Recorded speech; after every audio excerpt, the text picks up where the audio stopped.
Welcome students, welcome back to the NEET IIT अड्डा। और मेरा नाम है एएच सर। और लास्ट वीडियो के अंदर हमने स्टार्ट करा था ह्यूमन फिजियोलॉजी। और ह्यूमन फिजियोलॉजी के अंदर बच्चों हमने पढ़ना शुरू करा था डाइजेशन एब्जॉर्प्शन, जो ह्यूमन फिजियोलॉजी का सबसे पहला चैप्टर है और बहुत इंपॉर्टेंट है। बहुत सारे क्वेश्चन जो होते हैं वो नीट के अंदर पूछे जाते हैं ह्यूमन फिजियोलॉजी में। और लास्ट हमने क्या करा था बच्चों, ह्यूमन फिजियोलॉजी के अंदर हमने एलिमेंट्री कैनाल का एक सिंपल डायग्राम बनाया था और हमने बेसिक आइडिया लिया था कि डाइजेशन का मतलब क्या होता है। ठीक है, तो हम नेक्स्ट वीडियो के अंदर आए हैं। देखिए कि हम यहाँ पर बात करेंगे। देखिए मैंने यहाँ पर एक बना रखा है कि जूलॉजी के अंदर बच्चों को प्रॉब्लम होती है अक्सर, और प्रॉब्लम के लिए यहाँ पर सॉल्यूशन अवेलेबल है। ठीक है, ये सर आपके अवेलेबल है, तो आपको कोई प्रॉब्लम नहीं है। आप कमेंट्स के अंदर पूछ सकते हैं, किसी भी तरह के कोई क्वेश्चन जो होते हैं जो जूलॉजी से रिलेटेड है वो आप पूछ सकते हैं बच्चों। तो देखिए हम इस वीडियो के अंदर स्टार्ट करेंगे कौन कौन से टॉपिक, बहुत सिंपल से टॉपिक हम स्टार्ट करेंगे। जैसे हम बात करेंगे ह्यूमन टीथ की, तो ह्यूमन टीथ पर बच्चों किस तरह से क्वेश्चन पूछे जाते हैं। ठीक है, कौन कौन से कितना नंबर होता है, कौन से टीथ होते हैं, किस तरह से उनका अरेंजमेंट होता है, हम इन चीज़ों की बात करेंगे। ठीक है, फिर हम बात करेंगे ह्यूमन टंग की, हम बात करेंगे, फिर हम बात करते हैं लीवर की, और हम पैनक्रियास की बात करेंगे। तो हम कोशिश करेंगे इसके अंदर के इन टॉपिक्स के अंदर जितने भी क्वेश्चन आपसे नीट में पूछे जाते हैं उन सारे क्वेश्चंस को हम यहाँ पर डिस्कस करने की कोशिश करेंगे बच्चों। तो लेट्स स्टार्ट। सबसे पहले हम बात करते हैं ह्यूमन टीथ की। देखिए, तो सबसे पहले हम बात करते हैं ह्यूमन टीथ की। तो ह्यूमन टीथ के अंदर बहुत सारे क्वेश्चन बनते हैं। सबसे पहले हम बात करते हैं ह्यूमन टीथ के बेसिक स्ट्रक्चर की। तो हम देखते हैं ह्यूमन टीथ को हम पार्ट में डिवाइड कर सकते हैं। ठीक है, 3 पार्ट में हम डिवाइड कर सकते हैं बेसिकली। एक तो टीथ का वो पोर्शन जो हमें बाहर दिखाई देता है जिसको हम कहते हैं exposed portion of the teeth, और टीथ के इस एक्सपोज पोर्शन को बच्चों हम क्या कहते हैं, हम कहते हैं क्राउन। ठीक है, फिर उसके बाद में यहां पर प्रेजेंट होता है जहां पर गम्स प्रेजेंट है, ये वाला पोर्शन ये कहलाता है नेक। और टीथ का वो पोर्शन जो डेंटाइन बोन के अंदर धसा हुआ होता है, ठीक है, उस पोर्शन को हम कह देते हैं रूट। तो देखिए टीथ के अंदर कितने पोर्शन हो जाते हैं। पहला पोर्शन होता है क्राउन, फिर उसके बाद में दूसरा होता है इसके अंदर नेक पोर्शन होता है बच्चों, और फिर उसके बाद में तीसरा पोर्शन जो इसमें प्रेजेंट होता है वो होता है रूट। ठीक है, अब देखते हैं कहां पर क्वेश्चन बनते हैं। पहला तो हमने देखा कि टीथ के अंदर कितने पोर्शन हो जाते हैं, क्राउन हो जाता है, नेक हो जाता है और रूट हो जाता है। और टीथ का जो क्राउन वाला पोर्शन है, इस क्राउन के अंदर सबसे बाहर की तरफ आपको बहुत हार्ड कवरिंग, हार्ड लेयर दिखाई देती है जिसको हम कहते हैं इनामल। तो इनामल के बारे में एक क्वेश्चन ये बनता है कि which of the following is the hardest substance of the body. तो वहां पर ऑप्शन आपको दे रखा होता है बच्चों, क्या ऑप्शन होता है, इनामल। ठीक है, हम पढ़ते हैं enamel is the hardest substance of the body. और एक चीज ध्यान रखेंगे कि ये जो इनामल होता है ये बना होता है बहुत स्पेशल टाइप की सेल्स से बना होता है, लेयर से बना होता है, जिसको हम कहते हैं एमिलोब्लास्ट।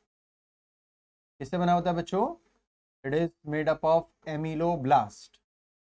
और फिर इसके नीचे एक दूसरी लेयर होती है जिसको हम कहते हैं डेंटाइन, और डेंटाइन वाला पार्ट बना हुआ होता है, ठीक है, ओडोंटोब्लास्ट सेल से।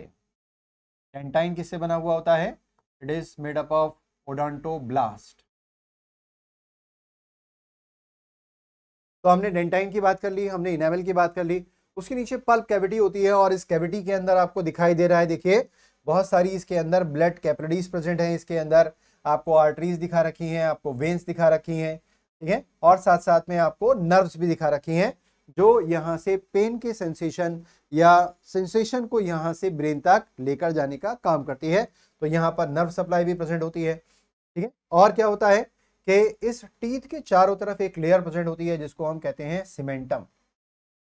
तो एक सीमेंट की लेयर है जो क्या करती है कि हमारी बोन के अंदर इस टीथ को फिक्स करने का काम करती है। और इसके चारों तरफ एक मेम्ब्रेन प्रेजेंट है जिसका नाम है पेरिडोंटल मेम्ब्रेन। ठीक है, तो हमने देखा ह्यूमन टीथ के अंदर देखिए कितने पार्ट होते हैं।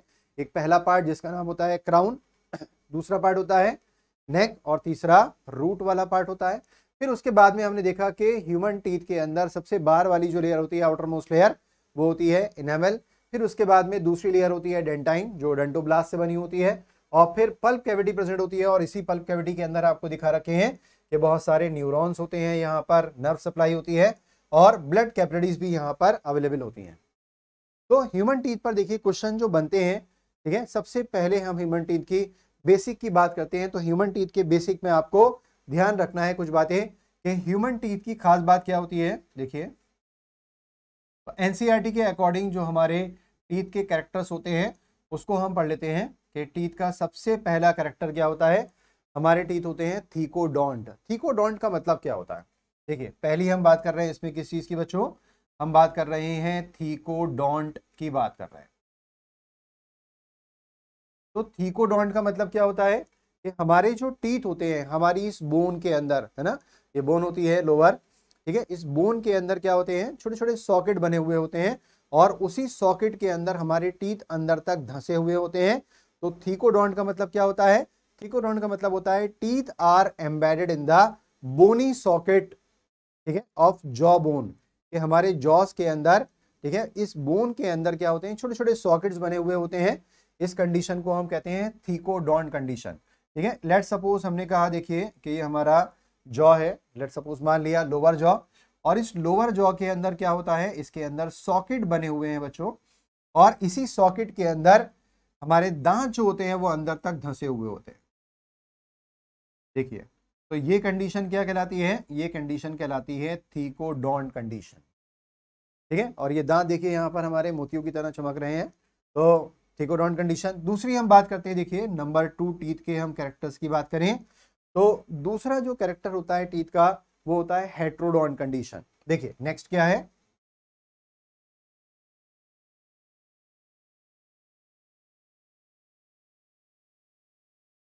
पहला हो गया थीकोडोंट के teeth are embedded in the bony socket, के बोन्स के अंदर अंदर तक धंसे हुए होते हैं।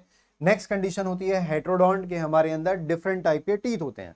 ठीक है, अब डिफरेंट टाइप के टीथ कौन कौन से होते हैं, हम पढ़ते हैं सबसे सामने की साइड में जो दो दांत प्रेजेंट होते हैं उनको हम कहते हैं इंसीजर। उसकी बराबर में एक टीथ होता है जिसका नाम होता है कैनाइन। फिर उसके बाद में 2 प्रीमोलर आ जाते हैं और फिर 3 मोलर आ जाते हैं। तो हेट्रोडोंट कंडीशन का मतलब different type of teeth are present in the oral cavity. और ये टीथ कौन से होते हैं, पहले नंबर पर हम लिख लेते हैं, देखिए इंसीजर। दूसरे नंबर पर हम लिख लेते हैं कैनाइन।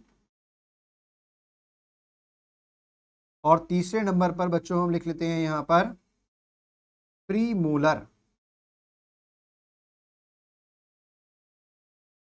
प्रीमोलर। और चौथे नंबर पर हम यहां लिख लेते हैं मोलर। प्रीमोलर और मोलर। ठीक है, तो हमारे अंदर कितनी तरह के टीथ होते हैं, इंसीजर, कैनाइन, प्रीमोलर और मोलर। इंसीजर का फंक्शन क्या होता है, फूड को बाइट करना, फूड को कट करना। तो हम यहां पर लिख लेते हैं इंसीजर का फंक्शन क्या होता है। देखिए, इंसीजर का फंक्शन होता है बाइटिंग एंड कटिंग, ये फूड को कट करना। उसके बाद में देखते हैं कैनाइन। कैनाइन बहुत इंपॉर्टेंट टीथ होते हैं। कैनाइन कैसे टीथ होते हैं, ये कार्निवोरस एनिमल्स के अंदर डेवलप होते हैं और इनका काम होता है टीयरिंग ऑफ फ्लैश। आपने देखा जितने कार्निवोरस एनिमल होते हैं जैसे लॉयन है, टाइगर है ना, और डॉग होता है, कैट है, तो ये क्या करते हैं, ये कार्निवोरस होते हैं। तो ये अपने शिकार को अपने पंजों में दबाते हैं और अपने दांत जो होते हैं कैनाइन टीथ जो बहुत लंबे होते हैं ये उसके मसल्स के अंदर उसको धंसा देते हैं और फिर उस मांस को फाड़कर और चीर कर खाते हैं। ठीक है, तो इन कैनाइन टीथ का काम क्या होता है, क्या लिखे हम, कैनाइन टीथ का टीयरिंग ऑफ फ्लैश, है ना, कि ये फ्लैश को टीयर करने के लिए होते हैं। तो हमने लिखा टीयरिंग ऑफ फ्लैश। और प्रीमोलर और मोलर जो होते हैं इन दोनों का काम होता है फूड की ग्राइंडिंग, कि ये खाने को बारीक बारीक पीसने का काम करते हैं और ये पिसा हुआ खाना हमारे इस इसोफेगस से होता हुआ हमारे स्टमक के अंदर चला जाता है। तो प्रीमोलर और मोलर का फंक्शन होता है बच्चों ग्राइंडिंग,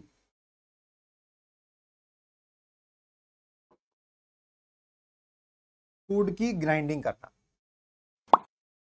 तो देखिए हमने कितने कैरेक्टर्स की बात कर ली, हमने बात कर ली थीकोडोंट, हेट्रोडोंट कंडीशन की, और हेट्रोडोंट में कौन कौन से टीथ अवेलेबल होते हैं, उनके फंक्शन क्या होते हैं। बस इसी तरह के क्वेश्चन आपको मिलेंगे नीट के अंदर। और देखिए हम नेक्स्ट बात करते हैं,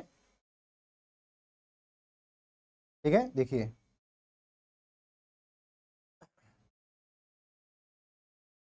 देखिए फिर नेक्स्ट हम बात करते हैं इसके अंदर एक और कंडीशन होती है जिसको हम कहते हैं डिफियोडोंट। डिफियोडोंट का मतलब क्या होता है, कि हमारे अंदर दो तरह के सेट्स हमारे टीथ में प्रेजेंट होते हैं।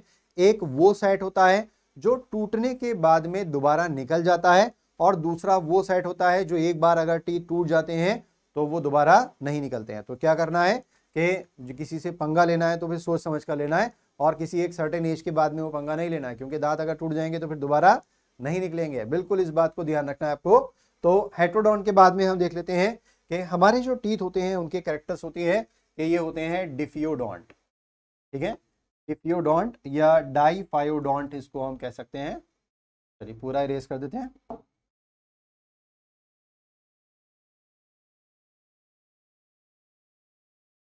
डाइफायोडोंट या डिफियोडोंट कंडीशन।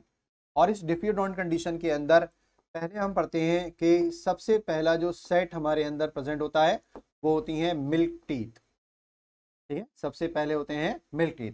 अब मिल्क टीथ का नंबर कितना होता है हमारे अंदर, हम पढ़ते हैं मिल्क टीथ का नंबर हमारे अंदर होता है 20। ठीक है, तो मैं मिल्क टीथ का फॉर्मूला लिख लेता हूं। तो मिल्क टीथ का फॉर्मूला, डेंटल फॉर्मूला आपको पता है, हम डेंटल फॉर्मूला लिख लेते हैं। मिल्क टीथ का डेंटल फॉर्मूला होता है, देखिए 2102 अपॉन 2102। ये हमारे अपर जॉ की हम बात कर रहे हैं, अपर हाफ जॉ है, and it is lower half jaw. अगर हम इसकी मल्टीप्लाई कर देते हैं किससे, इसकी 2/2 से अगर हम मल्टीप्लाई कर दें तो हमारे पास में आंसर आ जाता है, देखिए कितना, 2 और 1 3 और 2 5, 5 2 10। तो 10 टीथ तो अपर जॉ में हो जाते हैं और 10 टीथ हो जाते हैं लोअर जॉ के अंदर हो जाते हैं। तो टोटल कितने टीथ हो जाते हैं, ये 20। तो मिल्क टीथ का नंबर कितना होता है हमारे अंदर, इसका नंबर होता है 20। और कौन कौन से टीथ होते हैं वो हमने यहाँ पर लिख लिए हैं। इसका फॉर्मूला क्या होता है, देखिए ICPM। ठीक है, सबसे पहले जो टीथ हैं वो है इंसीजर, फिर उसके बाद में कैनाइन।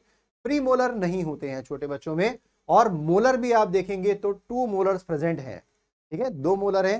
थर्ड मोलर जो होता है वो बहुत लेट अपीयर होता है, उसको हम कहते हैं विजडम टूथ। और ये विजडम टूथ हमारे अंदर वेस्टिजियल ऑर्गन है। ठीक है, इससे पहले भी हम खा रहे होते हैं, सारी चीजें हम कर रहे होते हैं। तो देखिए सबसे पहला जो यहाँ पर हमने लिखा है टीथ, ये होता है इसके अंदर इंसीजर, फिर उसके बाद में कैनाइन, फिर होता है प्रीमोलर, और फिर हो जाता है मोलर। तो ये तो मिल्क टीथ का फॉर्मूला हो जाता है। उसके बाद में हम लिख लेते हैं परमानेंट टीथ, मतलब ऐसे दांत जो अगर टूट जाएंगे तो फिर दोबारा नहीं निकलेंगे। तो हमें किसी से पंगा जो है वो सोच समझकर लेना है, वरना डेंटिस्ट को बहुत सारे पैसे देने पड़ जाएंगे। तो परमानेंट को हम लिखें, देखिए इसका फॉर्मूला हो जाता है, इसका फॉर्मूला होता है 001। इसको दोबारा हम इरेज करके लिख देते हैं। देखिए तो परमानेंट टीथ का हम यहाँ पर फॉर्मूला लिख रहे हैं, इसका फॉर्मूला होता है, इसका फॉर्मूला हम लिख लेते हैं परमानेंट टीथ का। देखिए क्योंकि ये वाले टीथ तो आ चुके हैं, ये दोबारा नहीं आएंगे, और ये भी आ चुका है हमारे पास में कैनाइन। अब सिर्फ प्री मोलर आने हैं 2, और एक थर्ड मोलर यहाँ पर आना है। तो हम लिख सकते हैं इसके अंदर 0021। देखिए 002 और 1, मतलब 2 तो प्रीमोलर आने हैं। देखिए 2 तो प्रीमोलर आने हैं इसके अंदर, और एक मोलर इसके अंदर आना है। तो हमने लिखा है 0021 अपॉन 0021।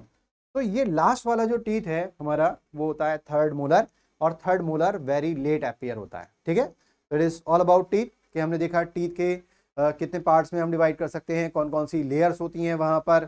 ठीक है, ब्लड कैपिलरीज किस तरह से होती हैं, और 3 कंडीशन होती हैं, पहली थीकोडोंट, दूसरी होती है हेटेरोडोंट, और फिर उसके बाद में तीसरे नंबर पर हमने लिखी है यहाँ पर डिफियोडोंट कंडीशन के 2 तरह के टीथ होते हैं, एक तो परमानेंट टीथ होते हैं और मिल्क टीथ होते हैं। ठीक है, यहां तक की बात समझ में आई। देखिए फिर हम आगे बढ़ते हैं, चलिए नेक्स्ट हम बात करते हैं हमारी टंग की। तो हमने लास्ट वीडियो के अंदर ही पढ़ा था कि टंग जो होती है वो एक मूवेबल मस्कुलर वॉलंटरी ऑर्गन्स होता है। तो बहुत सोच समझकर हमें बोलना होता है। ठीक है, अगर हमने कोई बात बोल दी है तो वो वापस से हम उसको ठीक नहीं कर सकते हैं। तो हम टंग के स्ट्रक्चर को देखें तो टंग एक वॉलंटरी स्ट्रक्चर है जो हमारी ओरल कैविटी के अंदर प्रेजेंट होता है। ठीक है, इसका काम क्या होता है, इसका काम होता है कि सलाइवा के साथ में जो फूड को बाइट करा गया है, फूड को क्रश करा गया है, उस क्रश फूड के साथ में सलाइवा को अच्छी तरह से मिक्स करना, और मिक्स करने के बाद में जो एक कंटेंट बन जाता है उसको हम कहते हैं बोलस। और ये बोलस जो होता है वो यहाँ से फेरिंग्स और टंग के थ्रू इसको आगे भेज दिया जाता है, जिसको हम कहते हैं डिग्लूटिशन, खाने का निगलना। और खाना निकलकर यहाँ से कहाँ चला जाता है, ये पहुंच जाता है हमारे इसोफेगस में, और इसोफेगस से आगे पहुंचता है कहां पर, बिल्कुल सही बात है, स्टमक के अंदर, स्टमक में खाना 3-4 घंटे पड़ा रहता है और फिर उसके बाद में वहां पर डाइजेशन होता रहता है। और जब डाइजेशन वहां पर कंप्लीट हो जाता है स्टमक के अंदर, या हम कहें पार्शियल डाइजेशन हो जाता है प्रोटीन का या फैट का, फिर उसको आगे भेज दिया जाता है इंटेस्टाइन में। तो देखिए हम टीथ की बात करते हैं, तो इस टीथ के अंदर क्या होता है, देखिए अलग अलग तरह के पेपिला प्रेजेंट होते हैं। तो खास पेपिला हमें ध्यान रखना है कि जो फिलीफॉर्म पेपिला होते हैं, सबसे पहले हम बात करते हैं देखिए फिलीफॉर्म पेपिला। और इन फिलीफॉर्म पेपिला की हम बात करते हैं तो ये मोस्ट न्यूमरस होते हैं और इन पर टेस्ट बर्ड नहीं होती है। यहाँ क्वेश्चन बनता है, तो फिलीफॉर्म पेपिला जो होते हैं इन पर टेस्ट बर्ड्स जो होती हैं वो नहीं होती हैं। चलिए तो यहाँ पर हम लिख लेते हैं नो टेस्ट बर्ड, तो इन पर टेस्ट बर्ड्स नहीं होती है बच्चों। फंगीफॉर्म पेपिला जो होते हैं वो हमारी टीथ पर देखिए आपको दिखाई दे रहा है कि ये रेड डॉट्स जैसे दिखाई देते हैं और इन पर टेस्ट बर्ड प्रेजेंट होती हैं, ठीक है। और फिर उसके बाद हम देखते हैं कि ये सरफेस जो हमें दिखा रखी है टंग की, वो डॉर्सल सरफेस हमें दिखा रखी है।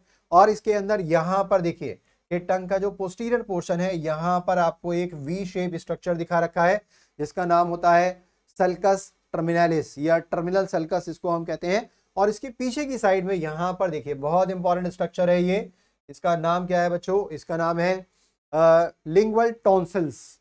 टॉन्सिल्स क्या होते हैं, हम पढ़ते हैं टॉन्सिल्स जो होते हैं वो होते हैं सेकेंडरी लिम्फॉइड ऑर्गन, ऐसे ऑर्गन जहां पर लिम्फोसाइट इकट्ठी रहती हैं और जरूरत पड़ने पर जब बॉडी में पैथोजेंस की एंट्री होती है तो इन्हीं टॉन्सिल से लिम्फोसाइट निकलकर उनको डिस्ट्रॉय कर देती हैं। तो देखिए यहाँ पर क्या है, ये लिंगुअल टॉन्सिल का एरिया है और यहाँ पर ये वी शेप स्ट्रक्चर होता है। इस वी शेप स्ट्रक्चर का नाम क्या होता है, इसका नाम है देखिए सल्कस टर्मिनलिस। और पेपिला प्रेजेंट होते हैं और ये फॉलिएट पेपिला, बहुत इंपॉर्टेंट कि फॉलिएट पेपिला जो होते हैं वो मैन के अंदर एब्सेंट होते हैं, लेकिन हमने यहाँ दिखाए हैं आपको कि इनकी लोकेशन क्या है और एब्सेंट है हमारे अंदर ये। तो यहाँ पर हम लिख लेते हैं कि foliate papilla absent in man, absent in man, मनुष्य के अंदर नहीं होते हैं, ठीक है। वेलेट पेपिला, फॉलिएट पेपिला, ठीक है। फिर हम आगे बढ़ते हैं, देखिए कि टंग का बिल्कुल पोस्टीरियर पार्ट पर जाते हैं तो यहाँ स्टार्ट हो जाता है एपिग्लॉटिस। तो टंग का काम क्या होता है, सलाइवा के साथ में फूड को अच्छी तरह से मिक्स करना। और यहाँ पर फिर क्या आना चाहिए, यहाँ पर सैलिवरी ग्लैंड भी आना चाहिए। तो हम इसके बाद में बात करते हैं किस चीज की, नेक्स्ट हमारे टॉपिक की बात करते हैं देखिए सैलिवरी ग्लैंड। तो सैलिवरी ग्लैंड बहुत इंपॉर्टेंट ग्लैंड है जो कि एक एक्सोक्राइन ग्लैंड का एग्जाम्पल होता है। और एक्सोक्राइन ग्लैंड के साथ साथ में लास्ट वीडियो के अंदर हमने देखा था कि ये एक्सटर्नल ग्लैंड है, मतलब हमारी एलिमेंट्री कैनाल के साथ में बाहर से जुड़ी हुई हैं। और इनका काम क्या होता है, सलाइवा का सिक्रीशन करना, साथ साथ में बहुत सारे काम होते हैं। देखिए बहुत इंपॉर्टेंट पॉइंट हमने यहाँ लिखे हैं, इस saliva is an extra cellular fluid produced and secreted by the salivary gland in the mouth. और ह्यूमन के अंदर सलाइवा में क्या होता है, 98% तो बच्चों वाटर प्रेजेंट होता है और साथ साथ में इसके अंदर इलेक्ट्रोलाइट होता है, म्यूकस होता है, ठीक है। और वाइट ब्लड सेल्स भी होती हैं, एपिथेलियल सेल्स, एंजाइम्स होते हैं और एंटी माइक्रोबियल एजेंट भी इसके अंदर प्रेजेंट होते हैं। और यहाँ पर खास बात आती है कि IgA एंटीबॉडी भी प्रेजेंट होती हैं इसमें, और साथ साथ में एक लाइसोजाइम नाम का एंजाइम होता है। तो लाइसोजाइम पे बहुत सारे क्वेश्चन बनते हैं। हम पढ़ते हैं लाइसोजाइम का फंक्शन क्या है, ये एंटीबैक्टीरियल होता है कि हमारे फूड के साथ में कुछ बैक्टीरिया अगर बॉडी में एंटर हो जाते हैं बच्चों, तो ये लाइसोजाइम क्या करता है, गुड, तो ये बैक्टीरिया की सेल वॉल को डिसॉल्व कर देता है। तो यहां पर हम लिखेंगे इसका काम क्या होता है, लाइसोजाइम का डिसॉल्व लिख लेते हैं, चलिए dissolve cell wall of bacteria. तो ये बैक्टीरिया की सेल वॉल को डिसॉल्व कर देता है, बहुत इंपॉर्टेंट फंक्शन है। और साथ साथ में कुछ एंटी माइक्रोबियल एजेंट भी प्रेजेंट होते हैं, जैसे थायोसाइनेट आयन प्रेजेंट होते हैं जो एंटी माइक्रोबियल प्रॉपर्टी शो करते हैं। तो कौन से आयन होते हैं बच्चों, यहां पर होते हैं थायोसाइनेट आयन। थायोसाइनेट आयन होते हैं, इनका काम क्या होता है, एंटी माइक्रोबियल एजेंट की तरह बिहेव करते हैं। और ध्यान रखेंगे कि सलाइवा के अंदर देखिए 98% जो होता है वो तो वाटर ही प्रेजेंट होता है। सलाइवा का फंक्शन क्या है, फूड को डाइजेस्ट करना। और कौन से फूड को, हमारी ओरल कैविटी के अंदर हम पढ़ते हैं जितना भी हमने स्टार्च खाया है उस स्टार्च का 30% डाइजेशन हमारी ओरल कैविटी के अंदर ही हो जाता है। और यहां से स्टार्च के ब्रेकडाउन के बाद में जो माल्टोज बना है वो हमारे इसोफेगस से, स्टमक से होता हुआ कहां पर पहुंचता है? ये पहुंचता है ड्यूडिनम के अंदर। और फिर वहां पर बची हुई स्टार्च का डाइजेशन कौन करेगा? पैनक्रियास से आने वाला पैनक्रिएटिक एमाइलेज। चलिए आगे बढ़ते हैं। तो हमने कहा हमारे अंदर देखिए 3 पेयर ऑफ सेलिवरी ग्लैंड्स जो होती हैं वो प्रेजेंट होती हैं। और 3 पेयर्स के अंदर बच्चों कौन कौन सी होती हैं? एक तो हमारे चीक के पास में होती है जिसका नाम होता है पैरोटिड सेलिवरी ग्लैंड। फिर उसके बाद में हमारे जॉस के नीचे होती है जिनका नाम होता है सब मैक्सिलरी या सब मैंडिबुलर सेलिवरी ग्लैंड। फिर उसके बाद में टंग के नीचे होती हैं जिनका नाम होता है सब लिंगुअल सेलिवरी ग्लैंड। तो यहां पर हमने दिखा रखा है, देखिए डायग्राम में, कि हमने कहा ये हमारी ओरल कैविटी है, ठीक है। देखिए ये हमारे शरीर की बनावट और हमारे ओरल कैविटी की हम बात कर रहे हैं। देखिए बेसिकली तो हमने कहा कि सबसे पहले जो सेलिवरी ग्लैंड हमें यहां पर दिखा रखी है, देखिए ये सेलिवरी ग्लैंड। तो सबसे पहले ये सेलिवरी ग्लैंड हमें यहां पर दिखा रखी है कान के पास में, जिसका नाम क्या होता है बच्चों? Parotid salivary gland. और इस पैरोटिड सेलिवरी ग्लैंड की डक्ट का नाम ध्यान रखना है आपको, और इसकी डक्ट का नाम होता है स्टेनसन्स डक्ट। तो पैरोटिड सेलिवरी ग्लैंड की डक्ट का नाम स्टेनसन्स डक्ट होता है। देखिए मैं यहां लिख देता हूं स्टेनसन्स डक्ट, ठीक है, पैरोटिड सेलिवरी ग्लैंड। और साथ साथ में इसकी खास बात क्या है कि ये होती है largest, it is largest salivary gland, सबसे बड़ी है। और इसकी डक्ट का नाम क्या है बच्चों? स्टेनसन्स डक्ट नाम है। उसके बाद में देखते हैं कि यहां पर देखिए हमारे जॉस के नीचे ये सेलिवरी ग्लैंड प्रेजेंट है। और इस सेलिवरी ग्लैंड का नाम क्या होता है? इस सेलिवरी ग्लैंड का नाम है सब मैक्सिलरी या सब मैंडिबुलर सेलिवरी ग्लैंड, ठीक है, सब मैंडिबुलर। और इसकी डक्ट का नाम, ये जो डक्ट यहां से देखिए आगे की तरफ जा रही है हमारी ओरल कैविटी में, इस डक्ट का नाम, यहां आकर ये खुल जाती है।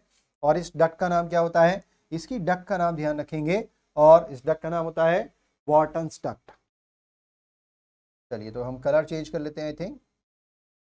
तो इसकी डक्ट का नाम होता है वॉर्टन्स, WHARTONS, वॉर्टन्स डक्ट। आई थिंक सही लिखी है मैंने की स्पेलिंग, वॉर्टन्स डक्ट। और उसके बाद में आती है सबलिंगुअल। सबलिंगुअल का मतलब कि जो हमारी टंग के नीचे प्रेजेंट होती है सेलिवरी ग्लैंड, ठीक है। और इस सेलिवरी ग्लैंड के अंदर जो डक्ट होती है, इसकी डक्ट का नाम होता है डक्ट ऑफ रिविनस, ठीक है। यहां पर जो डक्ट है, चलिए रेड ले लेते हैं, I think black would be better. तो सबलिंगुअल सेलिवरी ग्लैंड की डक्ट का नाम हो जाएगा डक्ट ऑफ रिविनस,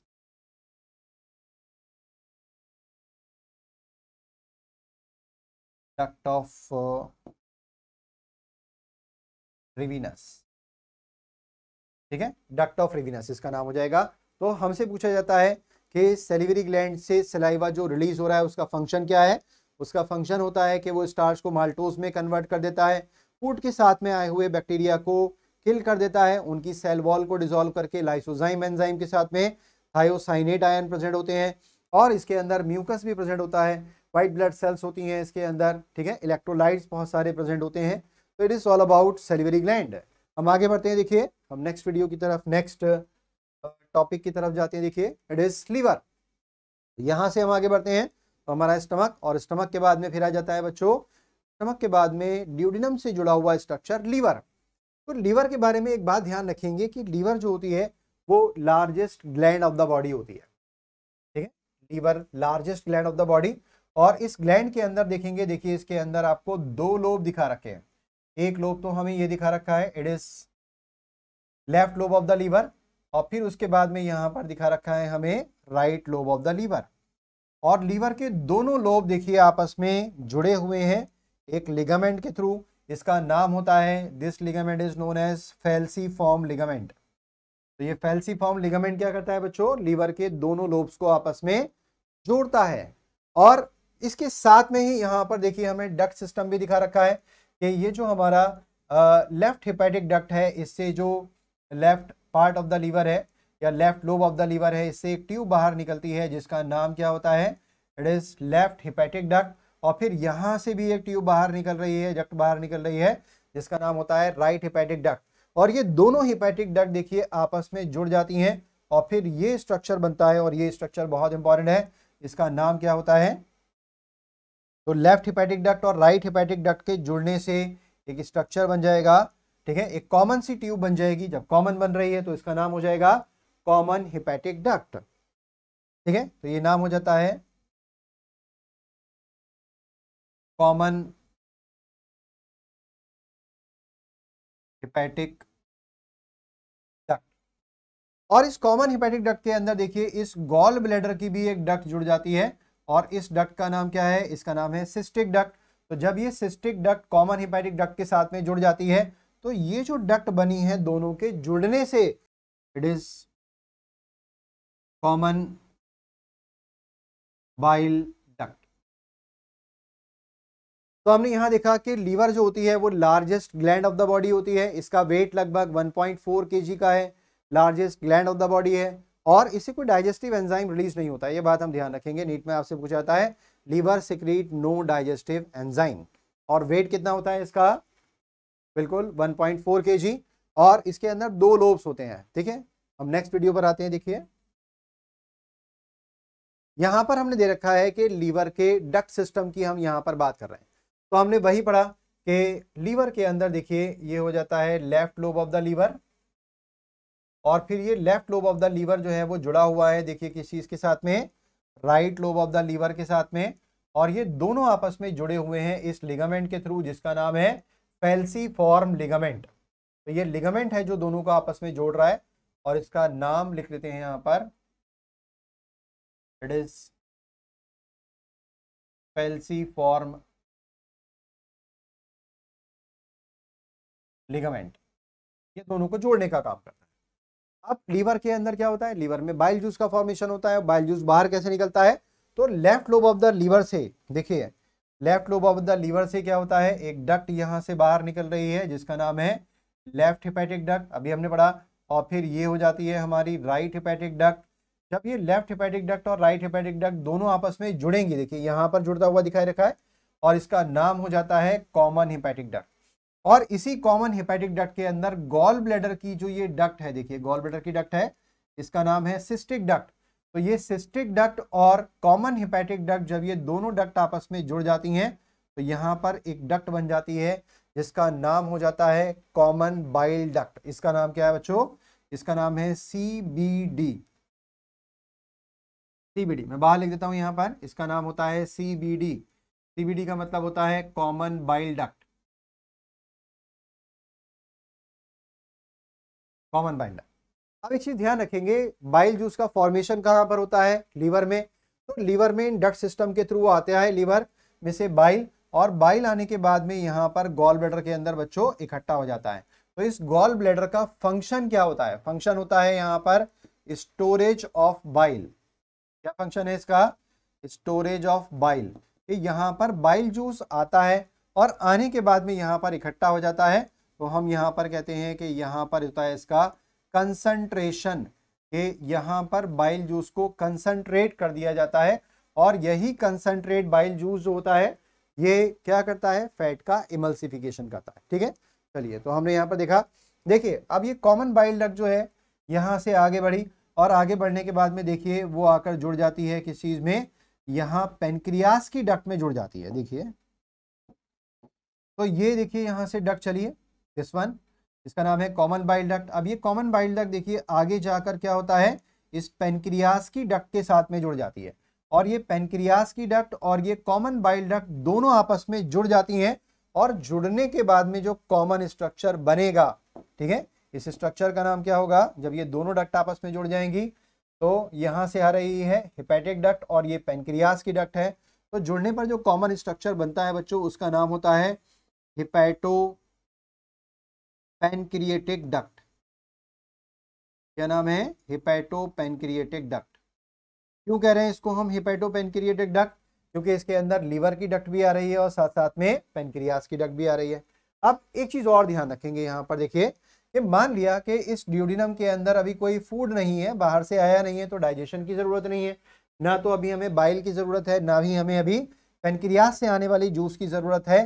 तब क्या होगा देखिए, तो तब ध्यान रखेंगे कि इस हिपैटोपेनक्रिएटिक डक्ट पर यहां पर एक बहुत इंपॉर्टेंट स्फिंक्टर लगा होता है और इस स्फिंक्टर का नाम होता है स्फिंक्टर ऑफ ओडी या स्फिंक्टर ऑफ ओडाई। तो यहां जो ये स्फिंक्टर लगा हुआ है बच्चों, इस स्फिंक्टर का नाम ध्यान रखेंगे और इस स्फिंक्टर का नाम होता है sphincter of Oddi.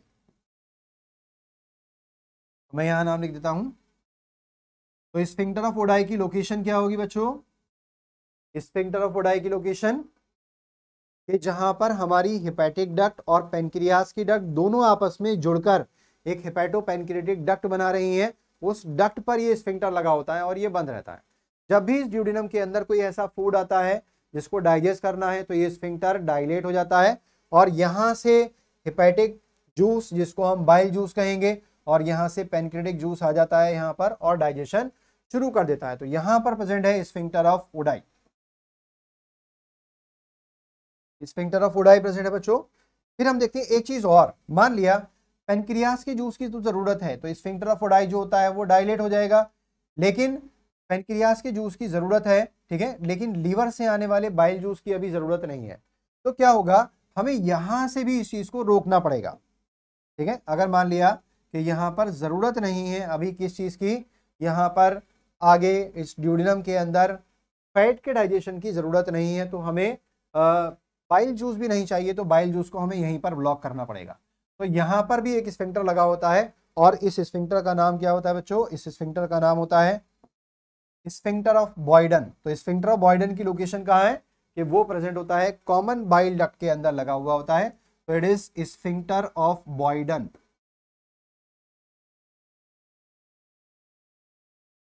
Sphincter of बॉयडन, ठीक है। इतनी बात देखिए आई थिंक बिल्कुल समझ में आ गई। तो हमने क्या कहा, लीवर के दो लोब होते हैं, लेफ्ट लोब और राइट लोब, जो दोनों आपस में जुड़े हुए हैं फेल्सीफॉर्म लिगामेंट के थ्रू। और left lobe of the liver से एक डक्ट आ रही है जिसका नाम होता है लेफ्ट हेपेटिक डक्ट, और right lobe of the liver से एक डक्ट आती है जिसका नाम राइट हेपेटिक डक्ट। ये दोनों आपस में जुड़ जाते हैं और कॉमन हेपेटिक डक्ट बना लेते हैं। और इस कॉमन हेपेटिक डक्ट में देखिए पेनक्रियास की डक्ट आकर जुड़ जाती है, अब ये बन जाती है कॉमन बाइल डक्ट। इस कॉमन बाइल डक्ट के स्टार्टिंग में ही यहां पर लगा होता है एक स्फिंक्टर जिसका नाम होता है स्फिंक्टर ऑफ बॉयडन। और साथ साथ में ये कॉमन हेपेटिक डक्ट या इसको हम कॉमन बाइल डक्ट कह रहे हैं, तो ये कॉमन बाइल डक्ट देखिए आगे जाकर जुड़ जाती है किसमें? पेनक्रियास में, और ये कॉमन डक्ट बन जाती है जिसका नाम होता है हेपेटोपेनक्रिएटिक डक्ट, और इनके अंदर स्फिंक्टर भी लगे होते हैं। तो यहां तक हम इस चीज को ध्यान रखेंगे। तो लीवर की देखिए बात हमारी कंप्लीट हो जाती है। अब लीवर के अंदर होता क्या है बच्चों? लीवर के अंदर हम पढ़ते हैं हेपेटोसाइड्स प्रेजेंट होती हैं। तो लीवर का अगर हम देखते हैं स्ट्रक्चर, तो लीवर की स्ट्रक्चरल और फंक्शनल यूनिट जो होते हैं वो बहुत खास स्ट्रक्चर होते हैं जिनका नाम क्या होता है? उनका नाम होता है हेपेटिक लोब्यूल या क्लासिकल हेपेटिक लोब्यूल। तो हम हेपेटिक लोब्यूल के स्ट्रक्चर को देखते हैं। देखिए ये किस तरह से दिखाई देता है। चलिए देखिए, तो यहां पर मान लिया कि ये छोटे छोटे इसके अंदर हेपेटिक लोब्यूल प्रेजेंट है, तो हम एक हेपेटिक लोब्यूल को बाहर निकाल कर देखते हैं किस तरह से हमें दिखाई देता है।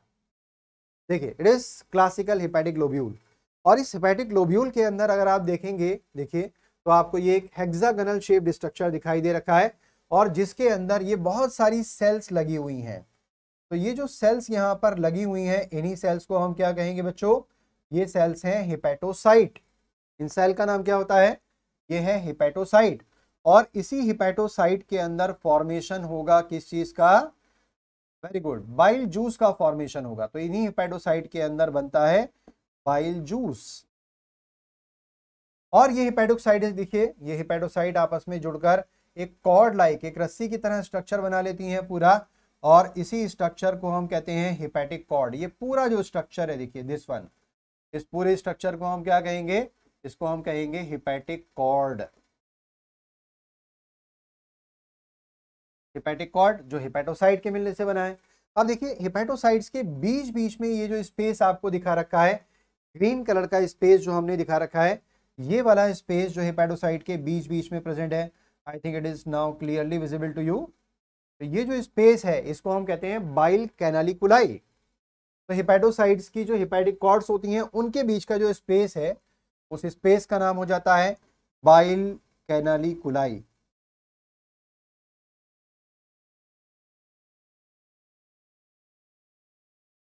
बाइल कैनालिकुलाई।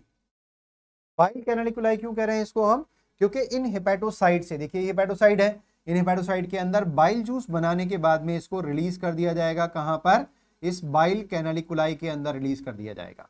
तो बाइल कैनालिकुलाई के अंदर जब बाइल जूस को रिलीज कर दिया जाएगा तो फिर उसके बाद क्या होगा, यहां से ये बाइल जूस, ठीक है, बाइल कैनालिकुलाई से ये जो बाइल जूस होता है ये एक डक्ट के अंदर चला जाता है। देखिए यहां से ये बाइल जूस निकलकर इस ग्रीन वाली डक्ट के अंदर चला जाता है, और इस ग्रीन वाली डक्ट का नाम क्या है, इसका नाम है बच्चों बाइल डक्ट। क्या नाम है इस ग्रीन वाली डक्ट का बच्चों, इसका नाम है बाइल डक्ट।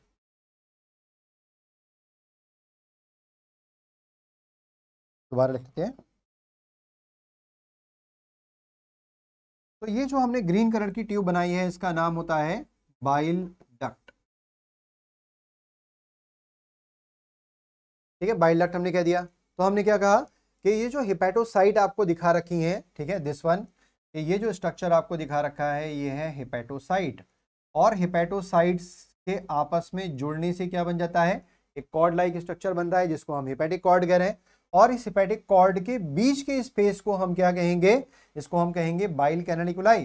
तो हेपेटोसाइट बाइल जूस को बनाकर इस कैनालिकुलाई के अंदर रिलीज कर देती हैं, और कैनालिकुलाई से ये बाइल जूस जो होता है वो इस बाइल डक्ट के थ्रू कहाँ चला जाता है, ये चला जाता है लेफ्ट हेपेटिक डक्ट में या राइट हेपेटिक डक्ट के अंदर, और फिर उन डक्ट के अंदर क्या होता है, ये दोनों डक्ट आपस में जुड़कर यहाँ से बाइल जूस को स्टोर करा देती हैं, कहाँ पर, गॉल ब्लैडर के अंदर, वहाँ बाइल जूस का कंसंट्रेशन होता है। ठीक है, तो आगे हम देखते हैं, देखिए तो बाइल डक्ट हो जाती है यहाँ पर, और साथ साथ में ये जो हमें स्ट्रक्चर दिखा रखा है, ठीक है, जिसका नाम क्या है, हेपेटिक लोब्यूल। इस हेपेटिक लोब्यूल के अंदर यहाँ पर बीच में आपको एक वेन दिखा रखी है जिसको हम कहते हैं सेंट्रल वेन, और साथ साथ में बाहर की तरफ आपको ये 3 ट्यूब लाइक स्ट्रक्चर दिखा रखे होते हैं जिसको हम कहते हैं पोर्टल ट्रायड। और इस पोर्टल ट्रायड के अंदर देखिए क्या चीज है, यहाँ पर एक पोर्टल वेन आपको दिखा रखी है, ठीक है, और साथ साथ में आपको दिखा रखी है इसके अंदर हेपेटिक आर्टरी। हेपेटिक आर्टरी क्या करेगी, हेपेटिक आर्टरी ऑक्सीजनेटेड ब्लड को लीवर के अंदर लेकर जाएगी, क्योंकि लीवर की सेल्स हैं तो उनको ऑक्सीजन भी चाहिए, उनको ग्लूकोज भी चाहिए, तो हेपेटिक आर्टरी जो होती है वो ऑक्सीजनेटेड ब्लड को लीवर के अंदर लेकर जाती है। ठीक है, और ये जो पोर्टल वेन है, इस पोर्टल वेन का फंक्शन क्या होता है, हम पढ़ते हैं कि हमारे डाइजेस्टिव सिस्टम के अंदर जब चीजों का एब्जॉर्प्शन हो जाता है ब्लड में, तो वो ब्लड के थ्रू, ठीक है, कहाँ जाता है, पहले फूड वो जाता है लीवर के अंदर। लीवर में क्यों जाता है, क्योंकि लीवर के अंदर उस फूड के अंदर जो भी टॉक्सिक सब्सटेंस आए हैं उन टॉक्सिक सब्सटेंस का डिटॉक्सिफिकेशन होता है बच्चों, इस चीज को हम ध्यान रखेंगे। तो ये पोर्टल ट्रायड है, और इसके अंदर एक चीज और यहाँ पर क्वेश्चन बनता है बहुत इंपॉर्टेंट। देखिए हमने कहा कि ये हेपेटिक कॉर्ड हो गई, इनके बीच बीच में बाइल कैनालिकुलाई हो गई। अब ये रेड वाली जगह, ये भी तो बहुत इंपॉर्टेंट है, इस रेड वाले पोर्शन को हम क्या कहेंगे, इस पोर्शन को हम कहते हैं साइनोसॉइड। ये पोर्शन क्या कहलाता है बच्चों, ये कहलाता है साइनोसॉइड। देखिए इसका नाम मैंने लिखा साइनोसॉइड्स।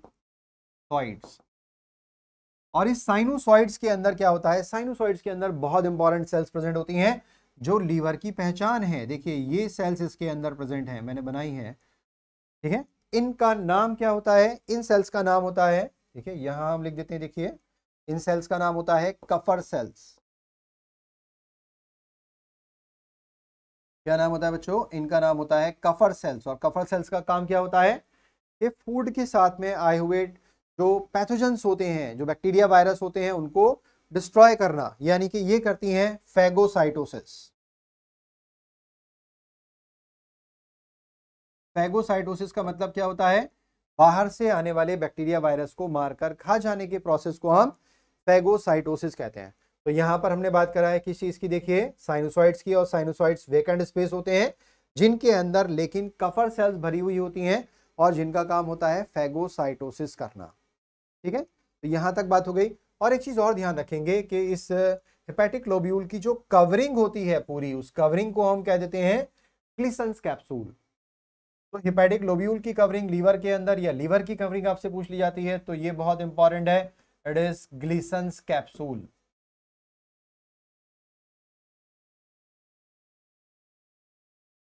ठीक है बच्चों, आई थिंक यहां तक की बात बिल्कुल क्लियर है। हम आगे बढ़ते हैं, और देखिए हमने यहां से बात करी है ठीक है। एक खाना हमारे इसोफेगस से कहाँ आया, स्टमक में।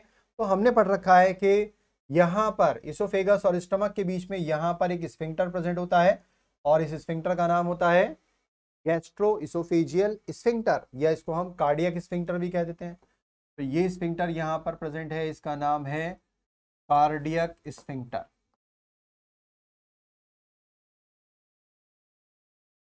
Cardiac sphincter. और एक स्फिंक्टर और लगा होता है कि इस स्टमक का जो लास्ट पार्ट होता है वहां से ड्यूडिनम के बीच में, और इस वाले स्फिंक्टर का नाम हमने डिस्कस करा था, इसका नाम होता है पाइलोरिक स्फिंक्टर। अब देखिए खाना यहाँ से इसोफेगस से स्टमक में आता है, स्टमक के अंदर खाने के अंदर इसको खाने को फूड के साथ में, इस खाने के साथ में डाइजेस्टिव जूस को अच्छी तरह से मिक्स करा जाता है और मिक्स करने के बाद में इसको भेज दिया जाता है इस सी शेप स्ट्रक्चर में जिसका नाम होता है ड्यूडिनम। और ड्यूडिनम की सी शेप कैविटी के अंदर प्रेजेंट होता है देखिए पेनक्रियास। और पेनक्रियास के बारे में हम पढ़ चुके हैं एक वीडियो के अंदर। तो ये पेनक्रियास जो होता है वो एक लीफ लाइक स्ट्रक्चर है और इसमें खास बात क्या है कि इसके अंदर कुछ सेल्स के क्लस्टर आपको दिखाई देते हैं, क्लस्टर ऑफ सेल्स दिखाई देते हैं। और इन क्लस्टर ऑफ सेल्स को हम क्या कहते हैं, ठीक है, इन क्लस्टर ऑफ सेल्स को बच्चों हम कहते हैं, ये क्लस्टर ऑफ सेल्स हैं और इन क्लस्टर ऑफ सेल्स का नाम होता है this one, endocrine portion of the pancreas, islet of Langerhans. और हमने पढ़ा था इसी आइलेट ऑफ लैंगरहैंस के अंदर क्या होता है, इसके अंदर सेल्स प्रेजेंट होती हैं। कौन सी, दो तरह की सेल्स होती हैं, एक तो अल्फा सेल और एक बीटा सेल। अल्फा सेल का फंक्शन क्या होता है, इसका फंक्शन होता है ग्लूकागॉन रिलीज करना जो हमारे ब्लड में ग्लूकोज के लेवल को बढ़ा देता है। और बीटा सेल्स होती हैं जिनका काम होता है इंसुलिन रिलीज करना, और ये इंसुलिन क्या करता है, ये इंसुलिन हमारे ब्लड में ग्लूकोज के लेवल को कम करने का काम करता है, ठीक है। और फिर उसके बाद में इस पेनक्रियास के अंदर देखिए 99% पार्ट जो होता है इस आइलेट ऑफ लैंगरहैंस के अलावा कुछ और तरह की सेल्स होती हैं जिनको हम एसिनार सेल्स कहते हैं और इनसे डाइजेस्टिव एंजाइम्स रिलीज होते हैं। और ये डाइजेस्टिव एंजाइम्स यहां से इन एक्सेसरी पैनक्रियाटिक डक्ट के थ्रू यहां से इस मेन पैनक्रियाटिक डक्ट में भेज दिया जाता है और मेन पैनक्रियाटिक डक्ट से होता हुआ ये इस हिपैटो पैनक्रियाटिक डक्ट से होता हुआ यहां ड्यूडिनम में पहुंच जाता है। और यहां पर प्रेजेंट होता है एक बहुत इंपॉर्टेंट स्ट्रक्चर जिसका नाम होता है एम्पुला ऑफ वेटर। तो it is ampulla of waiter.